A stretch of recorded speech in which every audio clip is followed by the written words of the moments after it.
Bonjour à tous, j'espère que vous allez bien. Nous sommes aujourd'hui dans la banlieue de Bruxelles. Et cette villa n'a pas tout à fait été conçue comme les autres.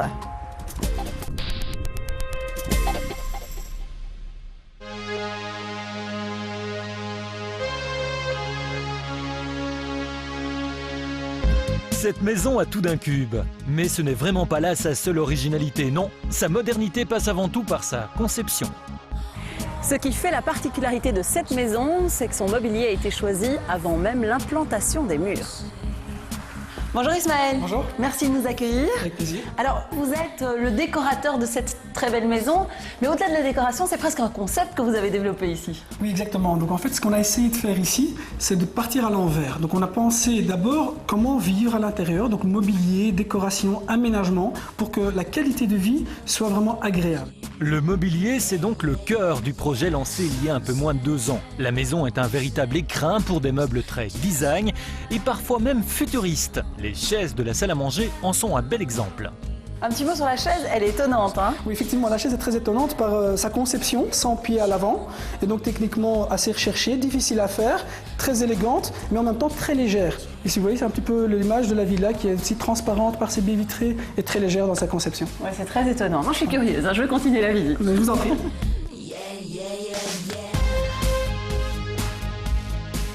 Ismaël, un mot peut-être sur la manière de fonctionner, parce que je pense que dès le départ, dès la genèse du projet, vous avez vraiment travaillé main dans la main avec l'architecte. Oui, effectivement. Et c'est pour ça que l'idée était intéressante dès le départ de savoir qu'est-ce qu'on allait mettre comme mobilier pour pouvoir également préciser à l'architecte le type de mur que nous avions besoin, le type d'espace vitré, et afin que le mobilier s'intègre de manière vraiment parfaite avec les murs et l'intérieur de la maison. Au rez, l'espace est très ouvert. Côté chambre, la transparence gagne même les salles de bain. Et puis le mobilier des plus petits a aussi été choisi pour ses lignes avant-gardistes. Alors il y a quand même une particularité, cette maison c'est presque un cube transparent, un cube de cristal j'ai envie de dire. C'est un petit peu ça, on a voulu laisser un maximum de lumière, à nouveau se sentir à l'extérieur tout en étant à l'intérieur, en commençant d'abord par cette magnifique verrière sur le toit, qui fait rentrer de la lumière jusqu'en bas en ayant ce palier ici en verre transparent, les escaliers également, et ainsi on peut profiter de l'espace et de la lumière. Il faut quand même signaler que c'est du verre particulier qui ne laisse pas trop passer la chaleur. Exactement, c'est un verre qui reflète donc les rayons du soleil qui ne vont donc pas rentrer à la maison, mais la lumière, elle par contre, est bien là, elle a bien vu. Cette transparence illumine les pièces, mais fort heureusement, le choix du verre isolant ne transforme pas l'intérieur en four. Malgré tous ces espaces ouverts, il était important de pouvoir intimiser certaines pièces. Un système de panneaux japonais le permet.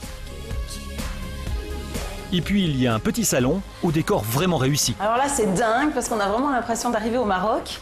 D'ailleurs, la fontaine et les tablettes ont été fabriquées par un artisan à Marrakech. Un magnifique salon bas nous transporte tout à coup en Orient. La tablette faite à la main est déposée sur un pouf. La fontaine appuie ce décor d'inspiration marocaine et fait de la pièce un mariage entre l'Orient et l'Occident. En se baladant dans la maison, on est impressionné par la brillance de la cuisine. C'est un revêtement particulier. Et vous avez vu, la face de porte de cuisine, c'est du fer. Une maison très lumineuse, au modernisme futuriste, qui a par ailleurs été, nous le verrons, pensée pour profiter au mieux des différentes vues, et notamment celle sur le jardin, un espace qui vaut lui aussi le détour. Moderne, presque futuriste, lumineuse, nous l'avons vu, cette maison cubique située en banlieue bruxelloise est étonnante à plus d'un point de vue. Si l'espace est ouvert, il peut aussi être modulé. Son mobilier est aussi très contemporain, aux côtés d'un petit salon au décor marocain. Mais une autre particularité, ce sont les vues. Un mot peut-être sur les extérieurs. On a vraiment l'impression que le paysagiste a travaillé dans le même esprit que le décorateur, c'est-à-dire vous, à l'intérieur.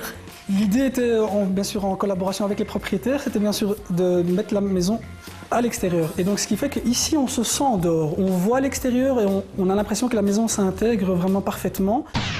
Et il n'y a dans ce jardin pas de vis-à-vis.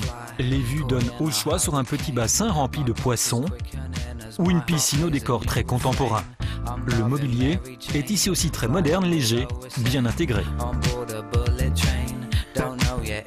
Pour terminer, on épinglera une dernière vue. Celle-ci n'est vraiment pas courante, sur le garage. Et oui, vous allez comprendre pourquoi.